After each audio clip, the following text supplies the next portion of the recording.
Hay aquí esta noche un rimero de libros cuyos títulos son familiares a la gran mayoría de los españoles y a gentes de todos los países de la tierra. Diríamos, para ser sinceros y sobre todo para ser honestos, que no están todas las que son, aunque sí son todas las que están.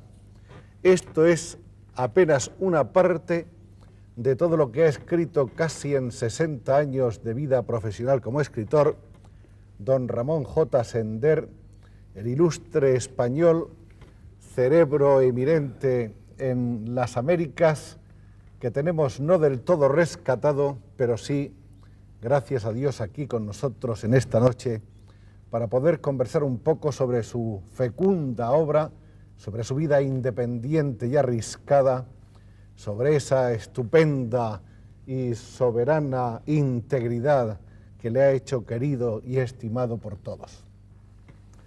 Ramón J. Sender nació en Chalamera, provincia de Huesca, el 3 de febrero de 1901, aunque la mayoría de los biógrafos y de los tratadistas sitúan el nacimiento del gran escritor, de uno de nuestros novelistas más importantes de todos los tiempos, en Alcolea del Cinca. Aquí vemos Carolus Res, Túpac Amaru, La Antesala, Los Laureles de Anselmo, Relatos Fronterizos, Nocturno de los 14, Ensayos del Otro Mundo, Don Juan en la Mancebía, El extraño señor Folinos, El fugitivo, Jubileo en el Zócalo, El lugar de un hombre, Novelas ejemplares de Cíbola, etcétera, etcétera. Qué sé yo, aquí hay una gran cantidad de obras, pero no están ni mucho menos todas las obras escritas por don Ramón. Don Ramón, nacido en Chalamera, era, según mis noticias, que deban servirle como bienvenida cordial al programa, hijo del secretario del ayuntamiento y de una maestra de escuela. ¿Es así? Cierto, cierto. ¿Qué noticias, qué recuerdos conserva usted en su memoria de sus padres?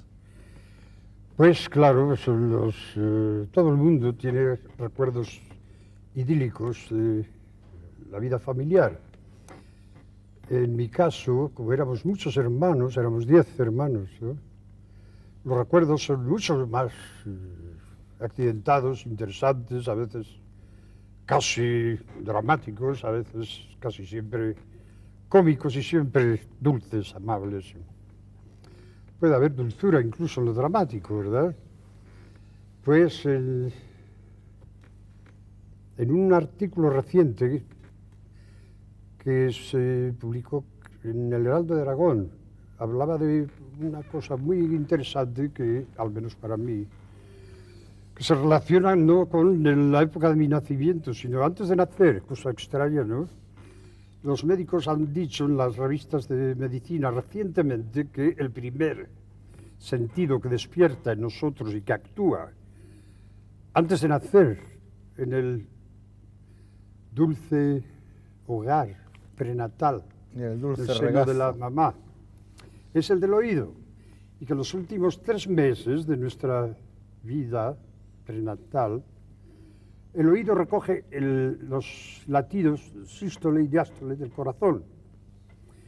Entonces, al nacer, nacemos ya con un sentido del ritmo, que luego se ha de manifestar tantas veces en la vida, en el caminar, en el juego de luz y sombras del día y la noche, etc. Y que nos acompaña a lo largo de la vida, incluso en materia moral y filosófica, las ambivalencias, el bien, el mal, la fealdad, la belleza, la vida, incluso la muerte, y en metafísica el todo, la nada, en fin. Siempre alguna clase de ritmo, ¿no?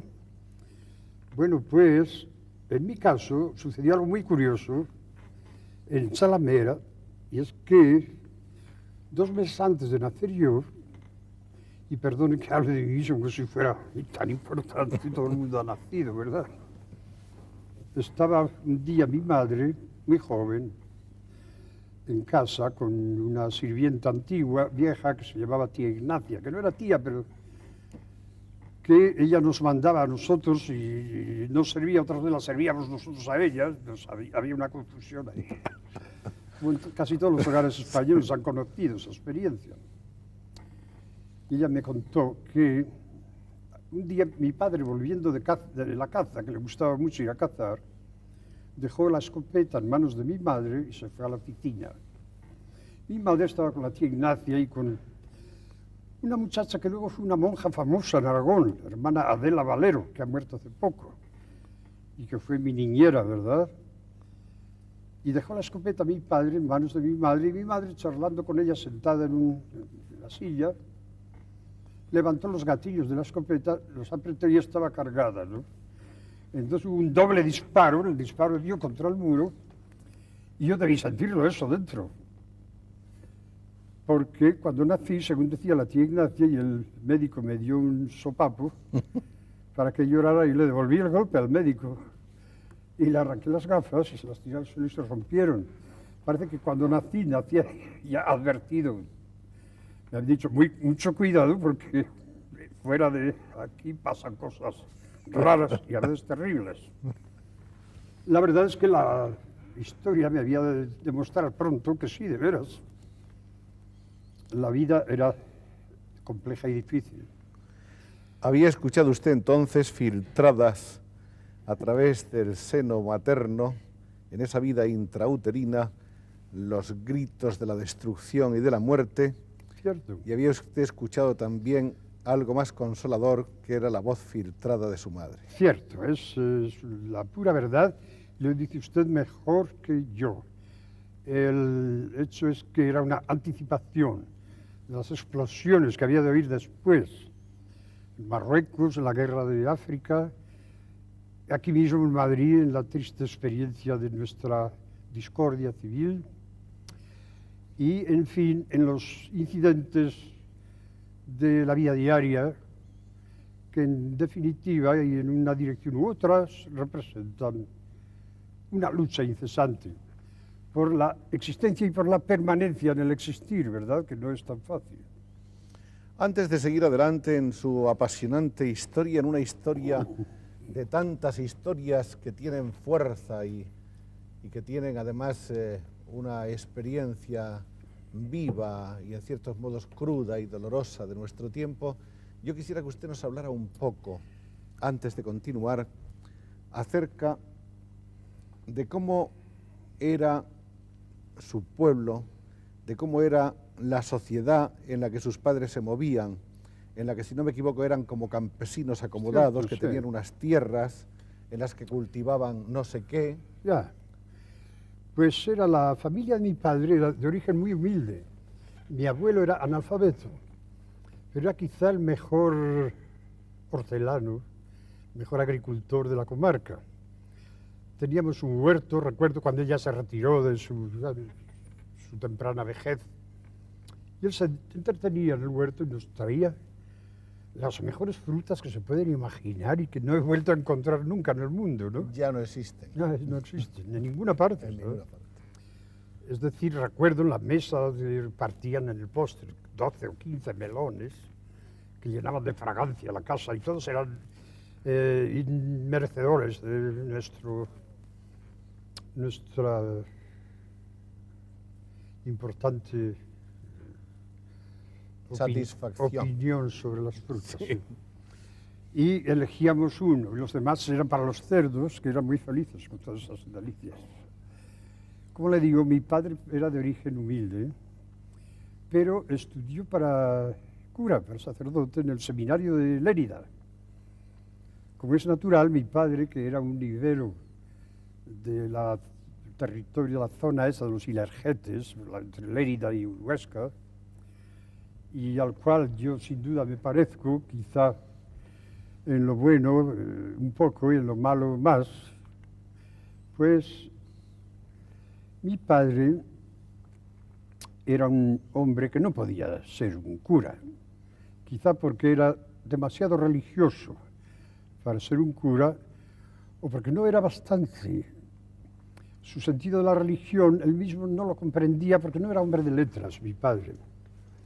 Pero yo ahora, pensando en eso, me doy cuenta de que el sentido de la religioso nuestro, digo, de los aragoneses, de esa parte es un sentido que hace conciliatoria la existencia del espíritu religioso con una actitud a veces crítica y ligeramente, ocasionalmente anticlerical. Pensamos, por ejemplo, Dios nos dio la libertad y la Iglesia nos da una disciplina, ¿verdad? Parece que hay una incongruencia en eso. Mi padre, en todo caso, decidió por la libertad antes de terminar la carrera. Y fue militar, contaba heroicamente que estuvo a punto de embarcar en Barcelona para ir a Cuba, la guerra de Cuba. Por fin no fue, pero contaba heroicamente que estaba dispuesto a ir como sargento, suboficial, que llegó a ser. En fin, no fue a la guerra de Cuba, conocí a mi madre, que era de una familia de ganaderos un poco acomodados,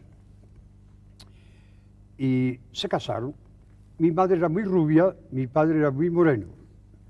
Y la mitad de los hijos somos morenos, como mi padre, y la otra mitad rubios, como mi madre. No puede ser más exacto.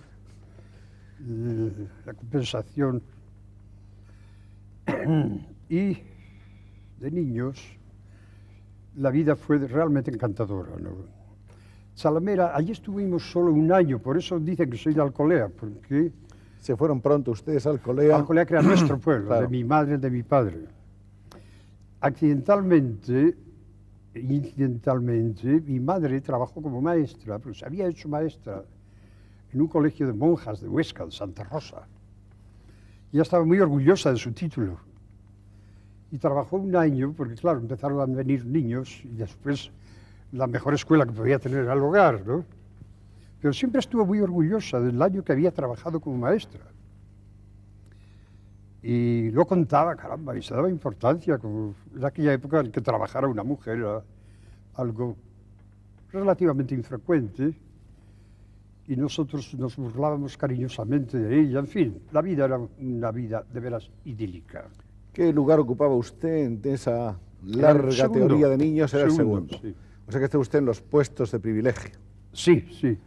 Hasta el extremo era privilegiada mi situación, que cuando tenía pues 18 años o 19, mi hermana mayor, que vive todavía y me está oyendo quizá, y se va a reír mucho cuando me oiga,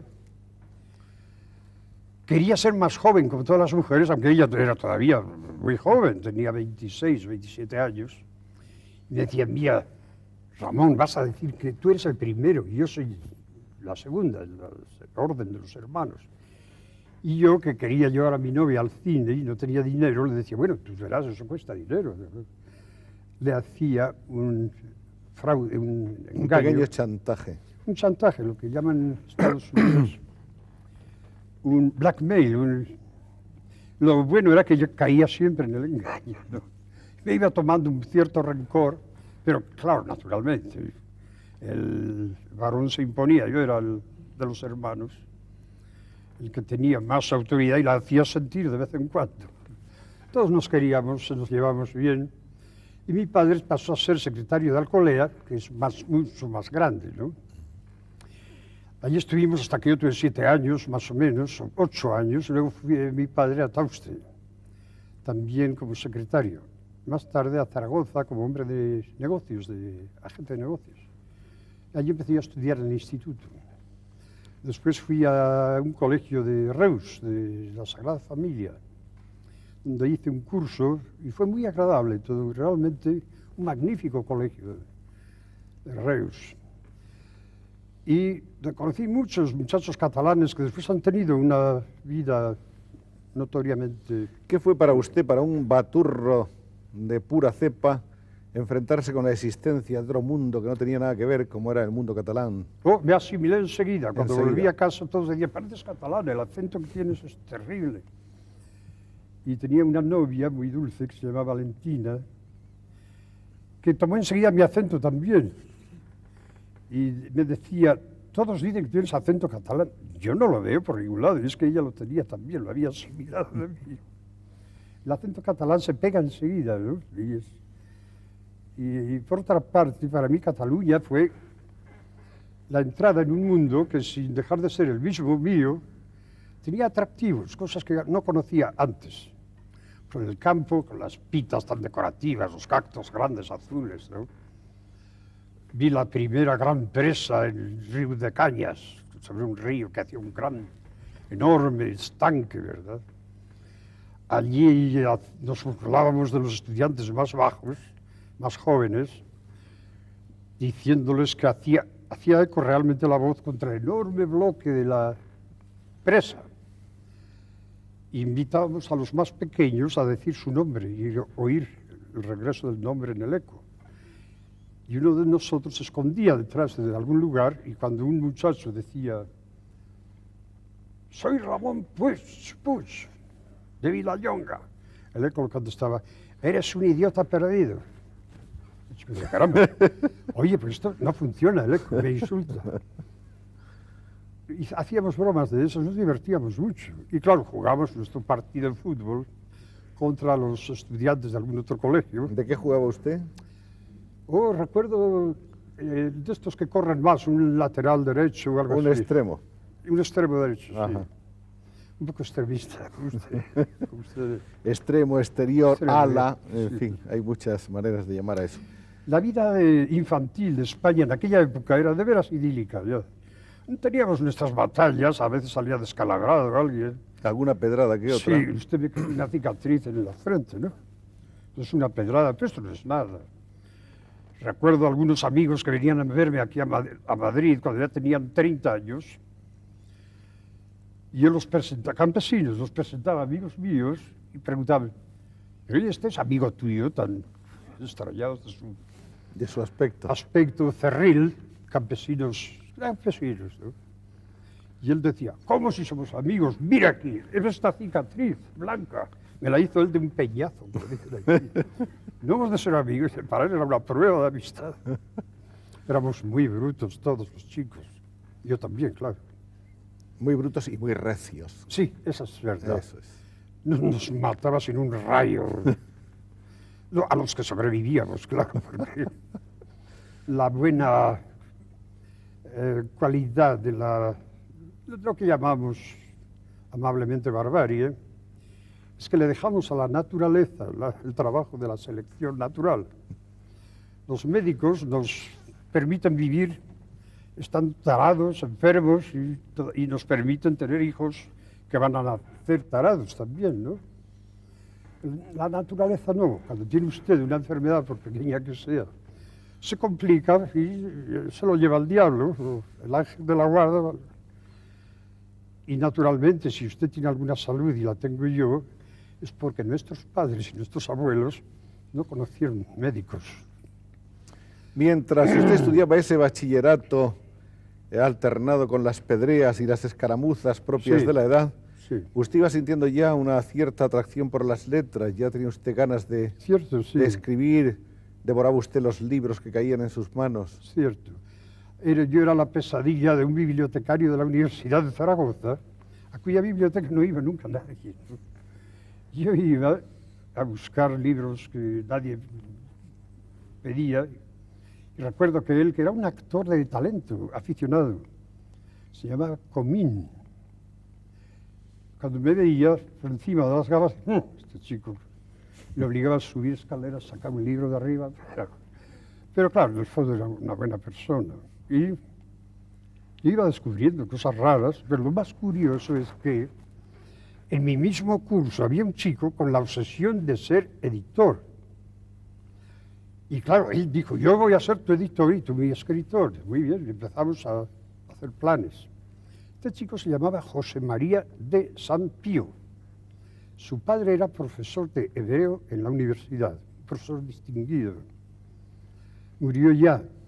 Y anoche, estando en un sitio cuyo nombre no sé si debo decir, porque ustedes, es decir, la televisión lo tiene todo previsto, pero creo que vale la pena citarlo porque es un sitio magnífico y que nunca he visto nada parecido en ningún país del mundo, que se llama Las Brujas. Viendo baile flamenco, de veras maravilloso, ¿no? Cuando más extasiado estaba contemplando a unas mozuelas que hacían prodigios con sus manos y sus faldas y la música de las guitarras como fondo, apareció un grave señor y me dijo, ¿usted sabe quién soy yo? Soy hermano de José María de San Pío. Él es una persona importante en la sociedad madrileña y aragonesa de hoy. Estuvimos charlando de José María, que murió joven, y cuya obsesión era ser mi editor. Éramos los mejores amigos de él, con algún otro muchacho que después ha alcanzado también importancia, un médico, el doctor Dolcet, que en Zaragoza es uno de los primeros médicos de la región. Lamentablemente nunca pudo llegar a ser su editor.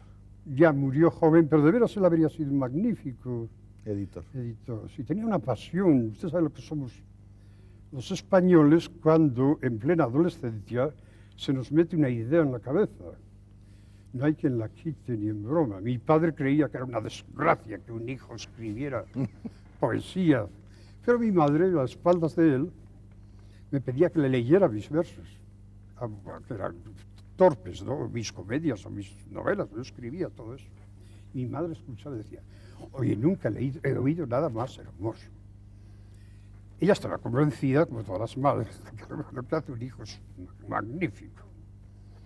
Y la pobre, figúrese usted qué clase de lectora sería, que trató de leer a Campoamor y el confesor se lo prohibió porque Campoamor era un autor satánico. Y mi padre le entregó el libro al cura y el cura no sé qué hizo, lo quemó, desapareció el libro de mi casa. Campoamor. Hoy parece que son un poco más tolerantes, ha desaparecido el índice, etc. Los tiempos cambian. Sí, sí. Se ha hablado muchísimo, yo estoy oyendo hablar siempre desde hace muchísimos años de la tenacidad de Ramón J. Zender, de su independencia defendida de una manera, en fin, Sí, eso es verdad, permanente, de esa integridad que le ha hecho usted un poco como una isla, porque usted, ¿acaso es por cierto, eso es sí. usted un hombre que está más solo de lo que debiera? Cierto, Pienso sí. que usted Por eso no tiene escribo detrás tanto. una legión de gente que esté cerca, quizá porque usted ha sido demasiado solitario. Sí, es verdad, algo de eso es cierto, pero eso ha pasado con todos los escritores, ¿sabe? Incluso escritores que parecían tan gregarios, y eso no tiene nada que ver, y perdone que no trato de hacer un chiste con las greguerías, como Ramón Gómez de la Serna, era un hombre solo, solitario. Es decir, bien acompañado siempre, pero siempre tenía una novia, una mujer que quería, al final se casó, ¿Hablo de usted mismo o de Ramón? Ramón Gómez de la Serna. Ah, de Ramón. Pero él era también un hombre poco sociable. Para compensar eso tenía una tertulia en Pombo, a la que es curioso, es el único escritor de la época que no estuvo nunca. Porque veía a Ramón en la redacción del Sol. ¿Usted no fue a esa tertulia? Nunca. Y fui al Café Pombo, pero iba con Julio Cejador y con algunos escritores jóvenes, como Ruano y Ramón Ledesma Miranda, que empezaba entonces a escribir. Nunca pudo hacer una labor de veras importante, pero tenía una gran pasión literaria y al final parece que escribió algo que yo no he leído después de la Guerra Civil, que tenía importancia, tenía algún valor. En aquella época tenía más afición que verdadero talento. Éramos muchos los que pretendíamos escribir y hace falta un sentido ascético fuerte y una, como dice usted, una fuerte determinación. En mi caso no es raro porque los aragoneses somos Esa muy tenacidad es testarudos. un poco una manera de ser. Los aragoneses somos testarudos y cuando nos obstinamos en hacer algo lo hacemos, bien o mal, pero lo hacemos, sí. En su caso muy bien, a lo que parece. Muchas gracias, pero sabe usted que el autor nunca está satisfecho con lo que hace. Siempre cree que ha quedado por debajo de su intención. Es natural. El Madrid en el que usted aparece de repente es el del año 1918, más o menos. Sí, es verdad, el año 18, que Ese fue el Madrid, año de la gripe. El año de la gripe. Sí, Llega usted en plena gripe sí. Recuerdo. española. Y en ese momento, ¿cómo era Madrid? ¿Qué cosas Oh, pasaban? Madrid era un poblachón enorme, pero muy interesante. La gente, cada madrileño era una verdadera institución. No había dos que pensaran lo mismo. Pero además estamos igual. Pero además todos tenían razón. Si hablaba usted más de 10 minutos con cualquiera de ellos, le convencía. porque dedicaban todo su tiempo a argumentar entre sí y a fundamentar su argumentación. Y era encantador. Pero vamos, el pueblo madrileño, no hay nada comparable en el mundo. Además eran corteses, amables, los obreros casi analfabetos en aquella época. Tenían su idea de las cosas, la explicaban tan bien, hablaban con una riqueza de expresiones, de giros, de maneras. Era de veras un pueblo adorable. En cuanto a ciudad, no se parece ni en Roma con lo que es hoy. Solo la Plaza Mayor es lo que queda de aquello, ¿no? Recuerdo que la Gran Vía comenzaban entonces a construirla y había una serie de calles de mala fama, Jacometrezo y Ceres y todo eso, por las que las personas decentes no pasaban nunca, que desapareció al abrir la Gran Vía, ¿no? Y la Gran Vía era el orgullo de la ciudad y decían que iba a influir en la historia de Europa y tal. Y influyó porque al menos escribieron una zarzuela con ese título que todavía se toca hoy a veces en los conciertos de música sinfónica, es curioso, ¿no? No, pero fue sin duda alguna un cambio de... Oh, fue algo fabulosamente increíble, ustedes no pueden imaginar. En estos días que he recorrido para encontrar amigos en lugares diferentes, invitaciones, y no me parece Madrid, me parece algo... como pues, París o New York. Por otra parte, en esa época no había hoteles de 5 estrellas y además la bolsa de Don Ramón no estaba tan bien surtida como para visitar esa clase de hospederías. Bien broma, ¿no? Yo conocí días de pobreza. ¿Usted ha dormido incluso al raso? Sí, en el Retiro, ya. En los bancos del Retiro. Sí. Pero es curioso, ¿no? Es que no lo digo por vanidad, porque no... Pero el contraste, en mi vida ha habido una serie de contrastes siempre muy... Yo era hijo de familia y acababa de llegar a Madrid, tenía mis dos buenos trajes y buenos zapatos, y las familias siempre, en esa época en la clase media se ha preocupado mucho de la apariencia decorativa de los hijos y los padres. Todavía hoy España es el país quizá donde los hombres visten más decorativamente de Europa.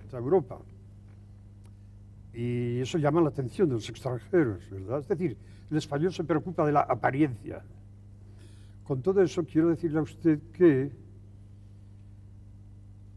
yo dormí quizá 12 o 15 veces en el Retiro, que lo cerraban por la noche al oscurecer, en un banco, detrás de una estación de meteorología que había, supongo que existe todavía.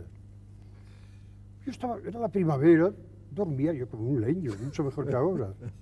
Y al abrir el parque salía, me lavaba en una fuente que hay frente a la calle de Alfonso XII, llevaba mi peine, mi cepillo de dientes y me iba al Ateneo. Naturalmente no pagaba nada en el Ateneo porque solo pagaban los que no iban nunca.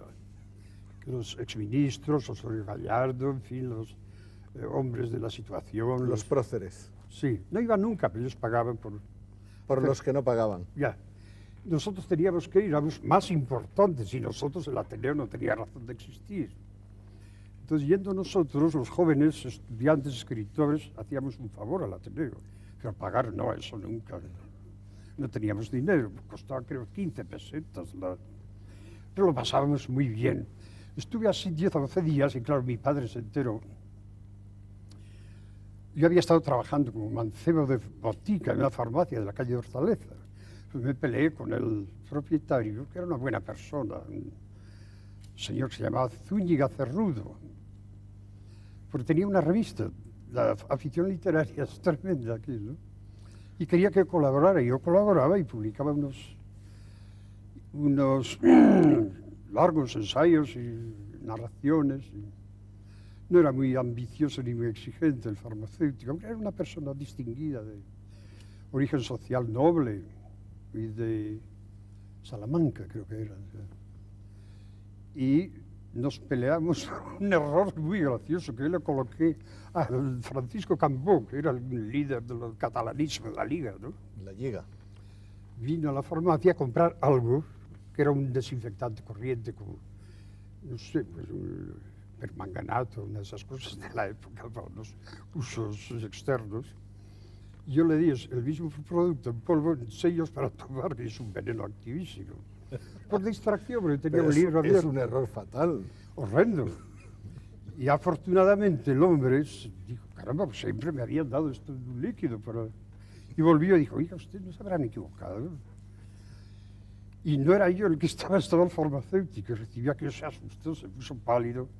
Caramba, estaba a punto de matar al líder de la Liga Catalana. Le habrán dicho que yo como castellano, soy anticatalanista, habría sido un problema horrendo. Y claro, me vi en la calle. Eso. Afortunadamente el señor Cambó siguió viviendo. Siguió viviendo haciendo una gran tarea de economista en la Argentina. Con motivo de todo eso vino mi aventura, puesto que usted ha hablado del retiro. Pero mi padre se enteró, vino a buscarme, me llevó a Huesca, donde dirigí un diario que se llamaba La Tierra. Como yo tenía 18 años... Se lo hacía usted completo. Había un muchacho que me ayudaba, sí. Pero claro. muy poco, muy Un poco. poco, sí, pero el periódico estaba bien. Sí. Sí. Recientemente un sacerdote joven, aragonés, me trajo un índice de todo lo que yo había publicado en La Tierra, ¿no? Un sacerdote. Yo no iba vestido con el hábito. Y estuvo hablándome en Zaragoza. Su padre era entonces algo así como el gerente de los de la- ganaderos sí, y labradores del Alto Aragón. ya. del Alto Aragón. Y el Ahí periódico tenía- era un poco el órgano de sí, todos sí. ellos. Y este sacerdote joven que iba vestido de mangas de camisa y me hablaba de socialismo y de anarquismo y de trotskismo y de la socialización de la riqueza, todo eso. Yo lo miraba y decía, pues qué tipo extraño. Qué cura más raro, ¿no? No sabía que era cura. Le pregunté, ¿qué trabaja usted? Y yo, soy cura, soy sacerdote. ¿Usted es cura? Y, sí, ¿por qué no? Y coincido con usted en muchas cosas. Empezó a decir. Estaba asombrado. Sabía más de mí que yo mismo, de mi adolescencia, lo que había publicado, ¿no? Entonces le dediqué, dije, hombre, si me permite, le voy a dedicar el libro El campesino, Requiem por un campesino. Él dijo, oh, encantado, me gustaba mucho, y ahí está. Por aquí Estos está. libros. Uno delgadito, ese sí. Y ahí está el nombre de él, un joven de 30 y tantos años, pero extremadamente culto y preparado. Ya, este sí. Jesús Vives, dos apellidos muy aragoneses, Vives Mairal. Como ven, son experiencias curiosas, ¿no? Pero lo bonito es que usted se lo haya dedicado a través del tiempo Sí, como sí, una sí. especie de homenaje a una relación de un tiempo Cierto, lejano, ¿no? Cierto, cierto. Bueno, llegamos a 1921, es el año en que usted ingresa en el ejército y se va usted a Marruecos. Sí, yo estaba casi siempre peleado con mi padre, como buen hijo español. Entonces, en aquellas épocas se decía el español que a los 20 años no es anarquista, es que es un atasado mental. Y la primera obligación de un rebelde es pelear con su padre, claro. Pero mi padre era razonable, ¿no? ¿Pero usted ya era anarquista entonces o no? Bueno, Todavía no. instintivamente era un hombre un joven que amaba la libertad, eso es todo lo que... Pero este curita le había dejado a usted ya un cierto sedimento. No, usted está... No me he explicado bien. Ah, Yo conocí a este joven hace 2 años en Zaragoza. este joven. Sí. Es decir, este hombre hoy tiene unos, supongo, 32 años, ¿no? Y él estaba haciendo estudios sobre mi adolescencia de escritor en Huesca. Y sabía de mí más que yo mismo, ¿no? Ahora entiendo. De modo que, como le digo, la primera obligación era pelear con mi padre. Mi padre era un hombre sencillo, no leía sino un libro que tenía, al menos lo tenía en la mesilla de noche, que era La imitación de Cristo de Tomás de Kempis.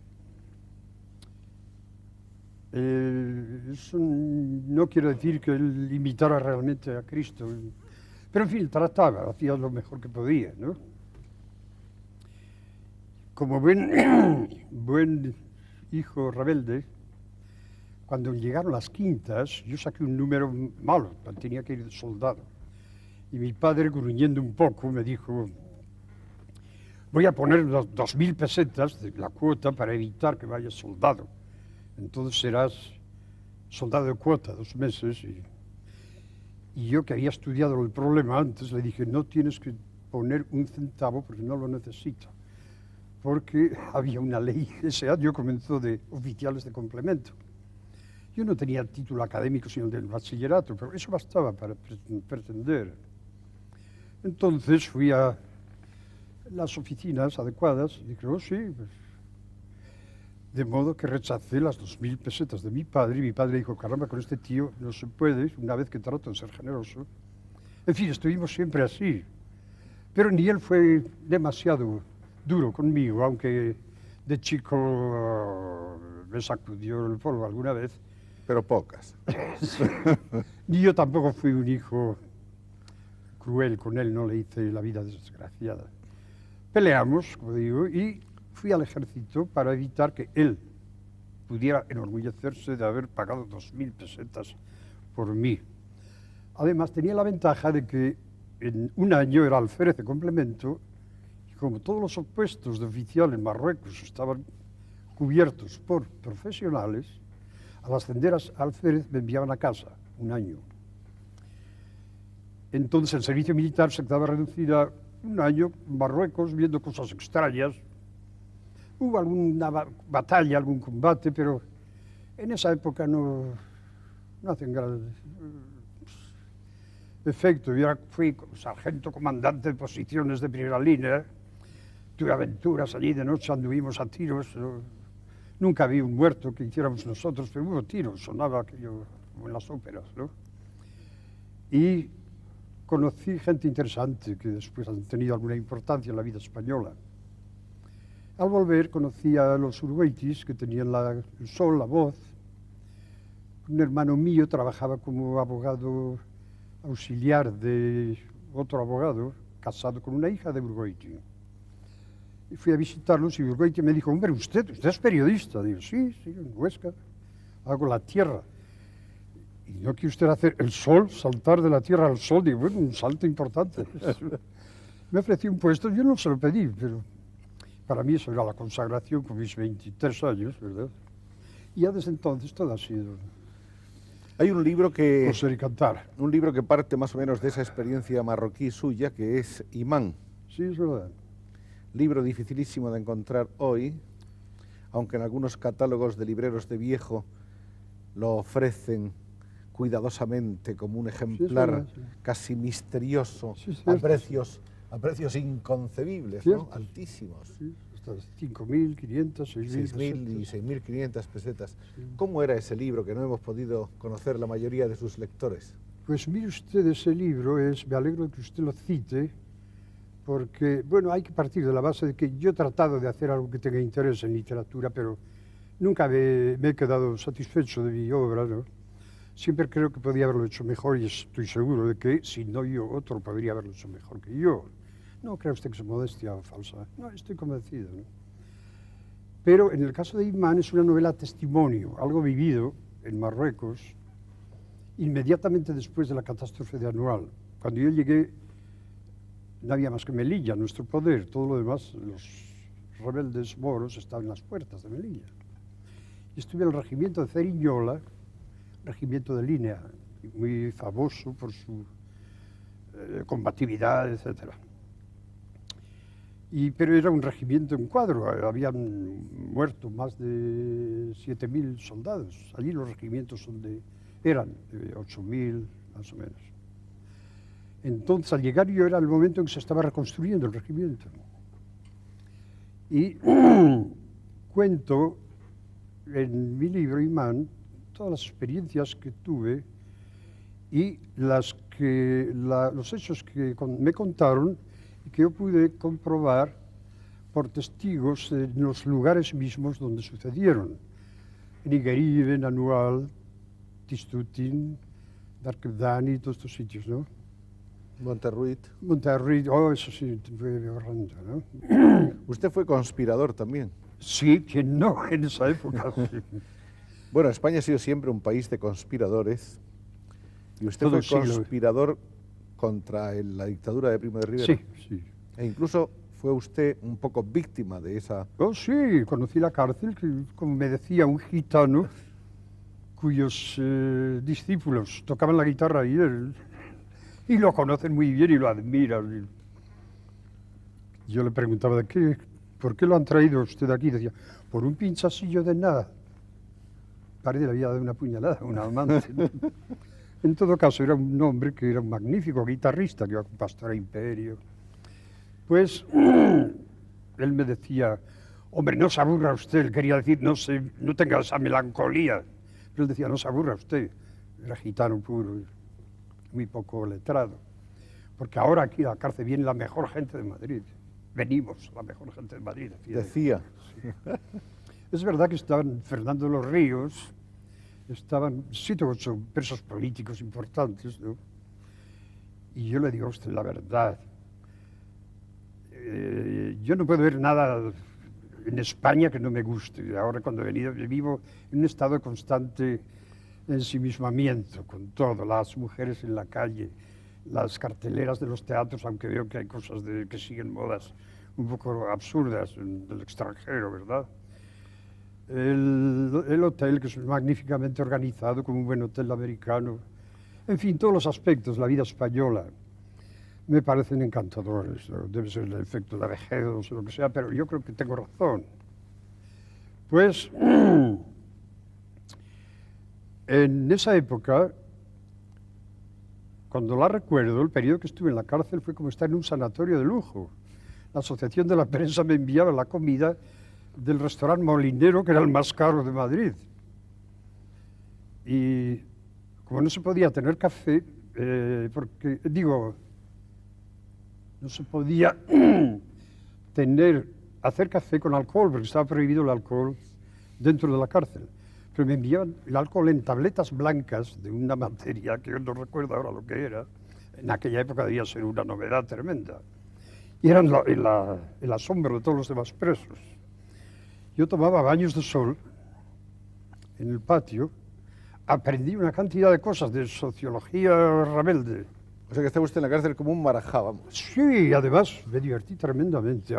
Conocí gitanos, ladrones, carteristas que me explicaron los trucos de sus que ya son muy interesantes. Para evitar. Y después he usado muchas de esas cosas en algunas de mis novelas, pero son cosas muy interesantes. Por cierto, cuando le decía yo a un carterista, debe ser usted un maestro, quíteme la cartera, a ver, que yo no me dé cuenta. Oh, no, eso no hay bromas con la profesión. Era como a un doctor decirle, hágale una operación en broma a mi vecino. No, eso no. La profesión es sagrada. Es sagrada, sí. Pero era de veras encantador. Y cuando salí de la cárcel, que me liberó Primo de Rivera, que era un hombre, un prócer jerezano, bon vivant, como dicen en Francia, y el día de su cumpleaños habían bebido unas copas de champagne. Y un redactor del ABC, que se llamaba Losada, una excelente persona, un periodista del tipo clásico, muy letrado, muy literario y muy eficaz, que era el que tenía el servicio de la presidencia, la castellana. Estaba tomando con los otros periodistas y el presidente una copa de vino y le dijeron, parece mentira, general, que un día como hoy, todos tan felices, tenemos un compañero en la cárcel. Pues ¿cómo es eso? ¿Quién? Ramón Sendero está en la cárcel. ¿Y de dónde? Del Sol. Hombre, se lo arreglo enseguida. Tomó el teléfono, media hora después yo estaba en la cárcel fuera de la cárcel y me daba vergüenza porque los otros presos decían, caramba, el día del cumpleaños de este tío lo sacan. Qué misterioso. Creían que yo era un paniagado. Y cuando llegué al Sol, los compañeros me recibieron en una fila de honor en las escaleras. Y me tomaron en hombros en la calle. Me llevaron en hombros hasta arriba, en fin, una broma. Y salía con un color saludable de tomar baños de sol. Que nunca lo pasó usted mejor. Sin haber trabajado. Muy bien, lo pasé muy bien. Por desgracia, luego las condiciones históricas han sido diferentes y seguramente hay gente que tiene recuerdos muy distintos. Mucho peores.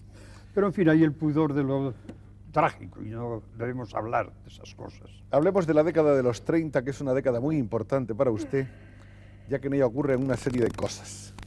La primera cosa es que, o quizá la cosa más importante desde el punto de vista literario, que usted obtiene el Premio Nacional de Literatura en el año 1935, que le otorgan a usted por la novela titulada Mr. Wit en el Cantón. Novela que, según dijo Pedro Salinas en una crítica del momento, era entre galdosiana y barojesca. Sí, lo curioso es que yo no leí la novela de Galdós sobre el Cantón porque tenía miedo de que influyera demasiado en mí y hiciera una especie de paráfrasis de Galdós. Entonces no la leí, no la he leído todavía hoy, porque después me han dicho algunos especialistas en Galdós que no es uno de sus mejores episodios nacionales, ¿no? En fin, no la he leído. Y la escribí no la escribí, la dicté a mi esposa, acababa de casarme, que era una magnífica taquígrafa y mecanógrafa. Y se obstinó ella, dice, mira, te van a dar el premio si lo quieres y nos vendrá muy bien, eran 5.000 pesetas, que en aquella época era una fortuna. Hoy parece que no es nada. En aquella época 5.000 pesetas, caramba, era... Medio millón de ahora, por lo menos. Pues yo le digo la verdad, no había visto hasta que he vuelto a España, no había visto nunca un billete de 1.000 pesetas.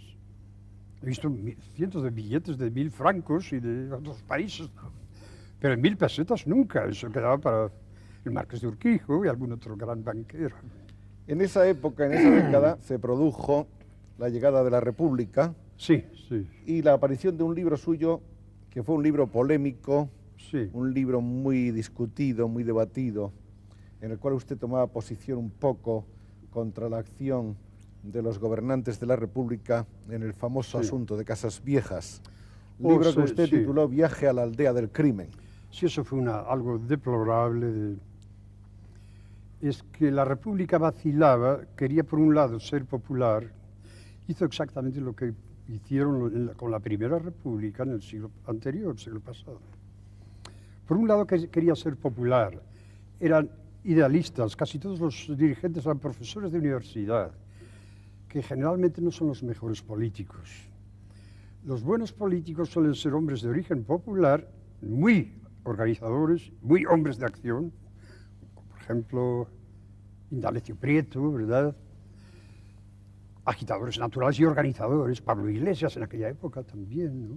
¿Usted cree que los intelectuales no son por lo general buenos políticos?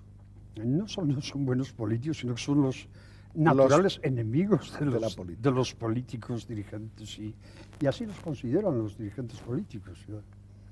Tenemos y podemos tener siempre, todos los tiempos, alguna influencia en la política, pero no la política de partidos, sino en las corrientes morales, sociales y filosóficas, por decirlo así, de la época.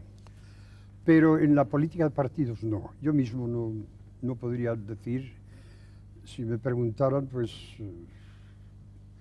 no entiendo las 2/3 partes de las siglas que se usan hoy en España. No entiendo el sentido, ¿no? La moral, la ética, la filosofía han sido grandes preocupaciones permanentes de usted. Sí, sí. Y yo creo además que la política que perdura, se basa en eso. Sí. Es decir, nadie se acuerda hoy de quién era el ministro de Estado de Isabel II en el año 48. Pero todo el mundo sabe quién era Larra en sus artículos de protesta de 20 años antes, ¿no? Y todo el mundo sabe quién era, pues, Hartzenbusch en sus...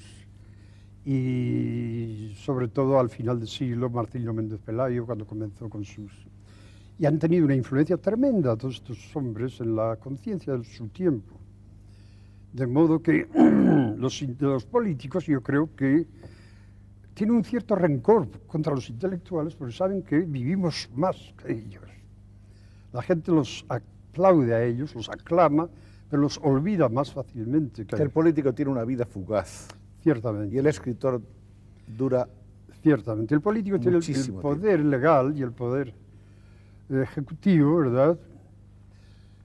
Pero dura poco. Y en cambio el gran novelista, como Dostoyevsky, como Tolstoy, tiene una influencia permanente, constante, y no hablemos ya de Cervantes, que sigue siendo hoy el ejemplo en el mundo entero de humor amargo, pero con una amargura positiva, no negativa. Es decir, una burla de sí mismo, Don Quijote de Cervantes, que ha creado escuela alrededor del planeta, ¿no? Es curioso.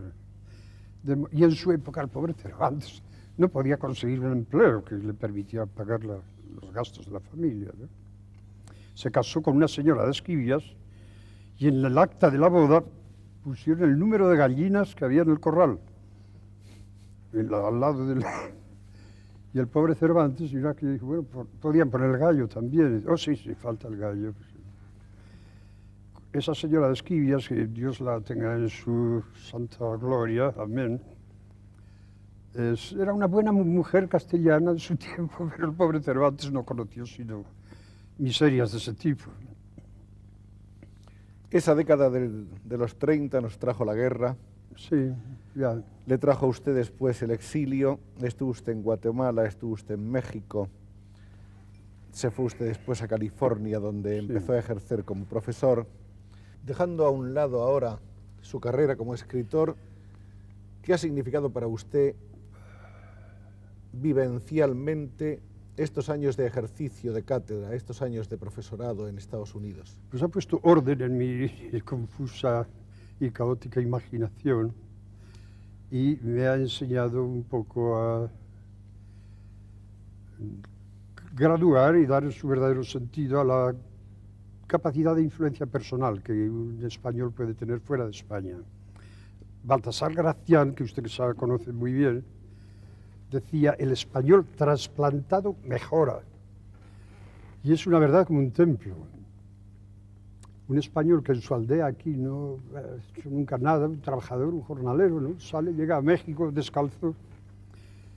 Cuando se ve fuera de toda posibilidad de protección y en una sociedad que no le va a permitir hacer tonterías gansadas, emborracharse y hacer escándalos en la calle, empieza un espíritu de emulación.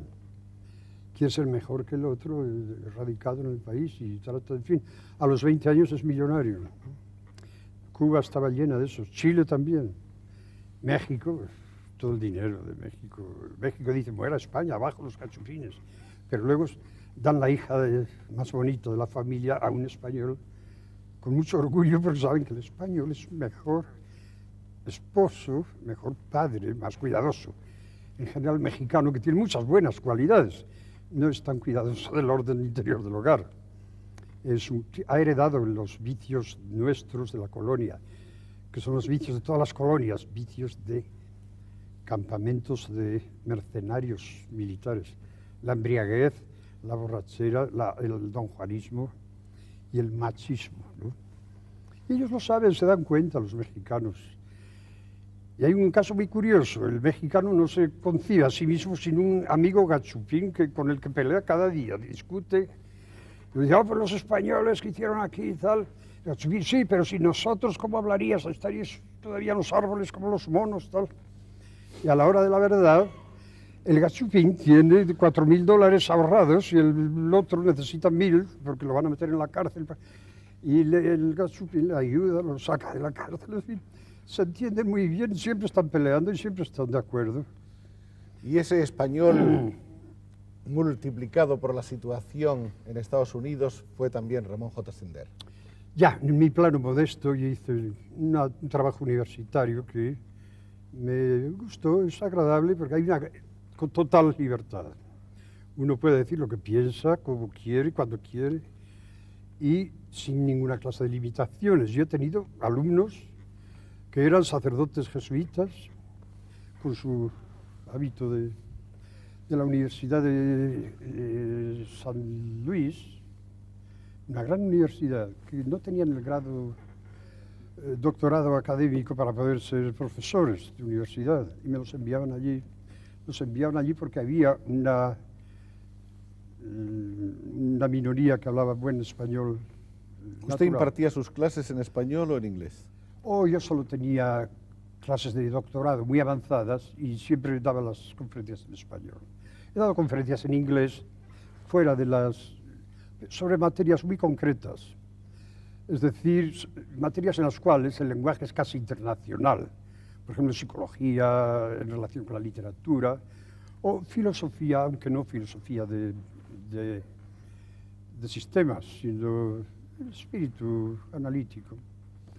Aunque España está presente en casi toda su obra, o diríamos que en toda la obra de Sender, Oh, sí, sí, sí. hay naturalmente una cierta incidencia en lo que podemos llamar el tema americano en general, empezando por el epitalamio. Sí, sí, es cierto, sí. Bueno, el epitalamio es que es son lo que llaman en Estados Unidos underdogs, los bajos fondos de México. En cada país hay bajos fondos, ¿no? En esos bajos fondos de México se manifiesta mucha herencia india de antes de Cortés.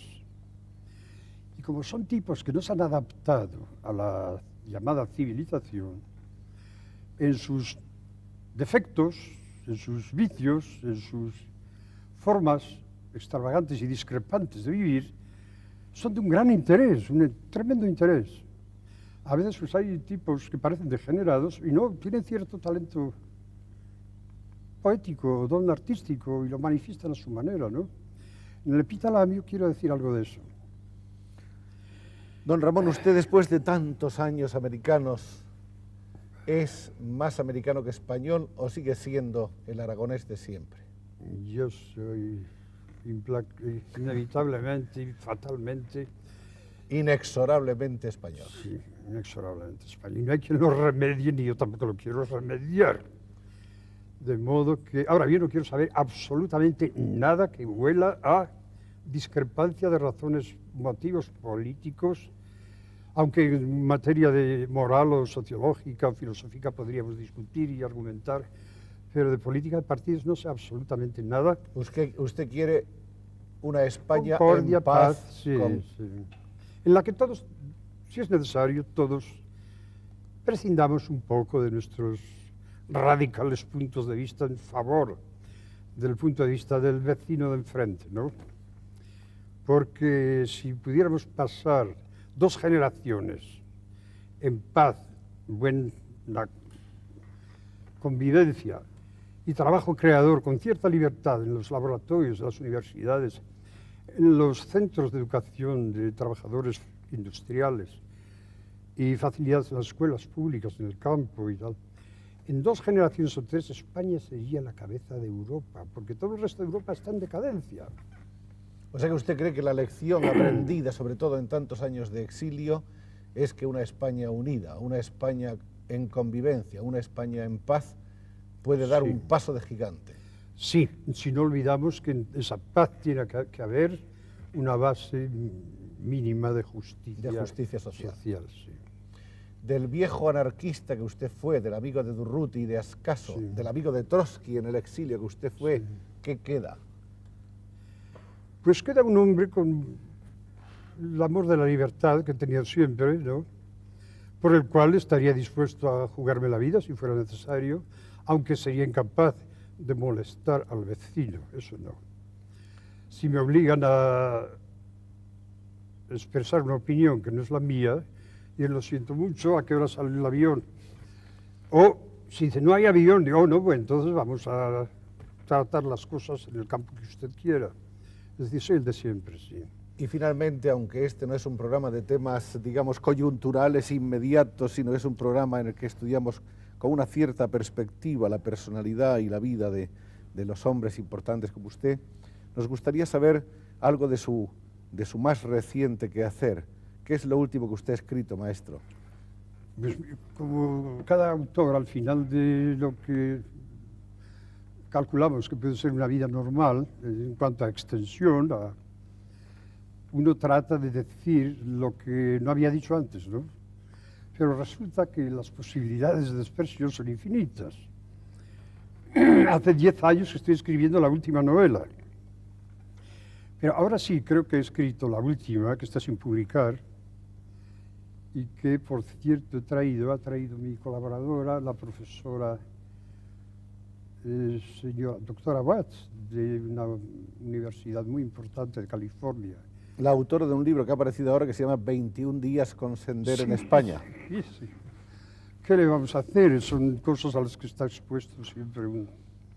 Pero a usted no le que ha gustan, publicado todos esos libros, ¿no? no le gustan demasiado esas cosas, ¿no?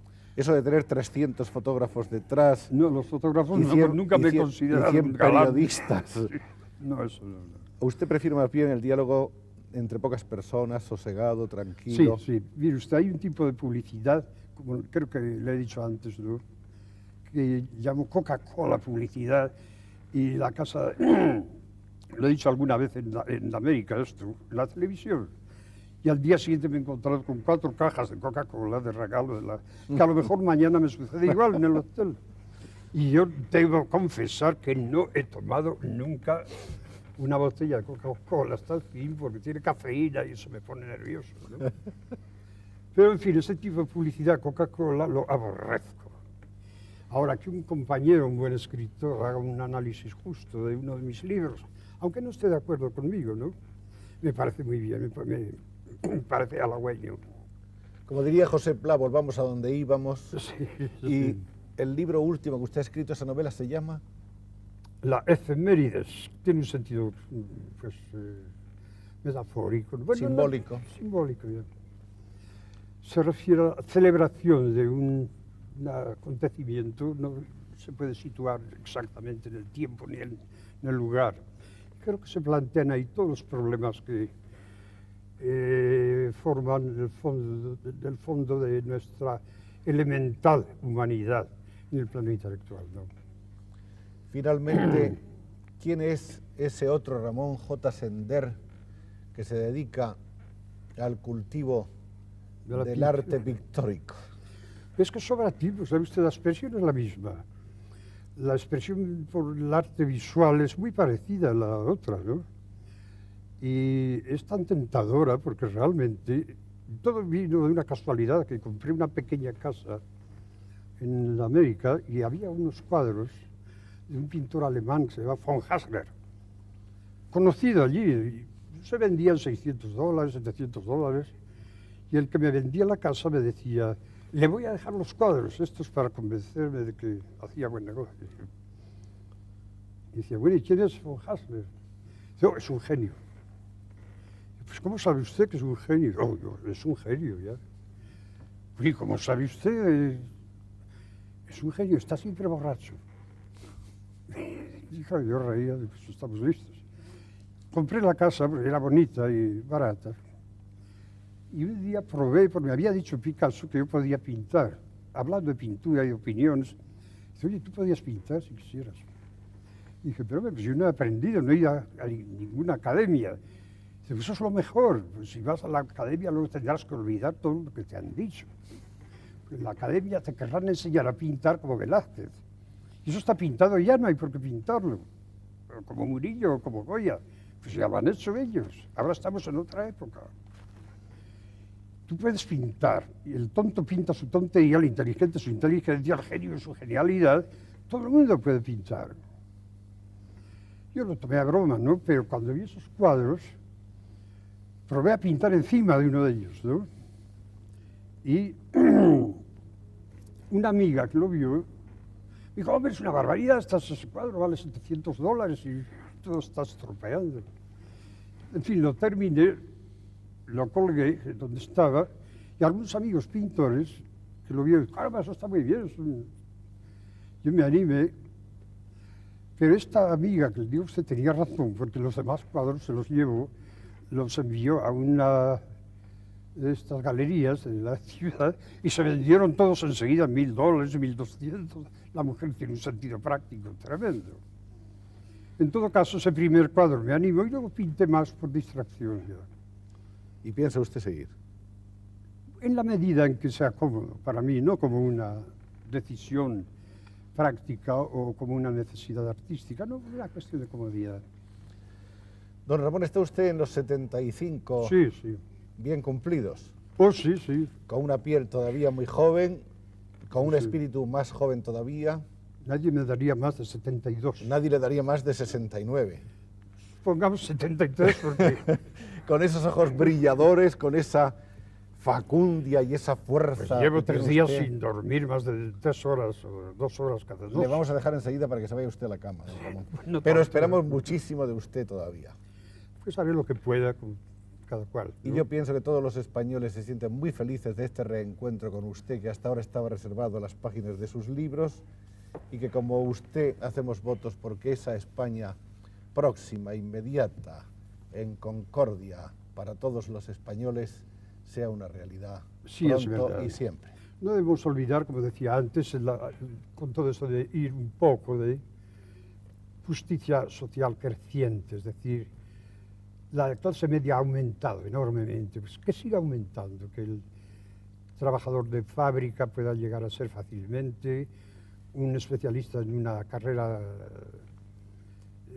universitaria, si tiene talento, y que el campesino pueda pasar a ser un calificado obrero industrial, etcétera. En fin, que la sociedad vaya mejorando cada día. Decíamos que no están, ni mucho menos, todas las que son. Hay muchísimos libros más de Ramón J. Sender. Habrán de venir más libros todavía en el porvenir. Pero todos estos han sido escritos letra a letra por este glorioso español. Es usted muy generoso. Doy las gracias a usted y a su programa, la televisión española, y al maravilloso pueblo madrileño que me acompaña. Gracias, don Ramón.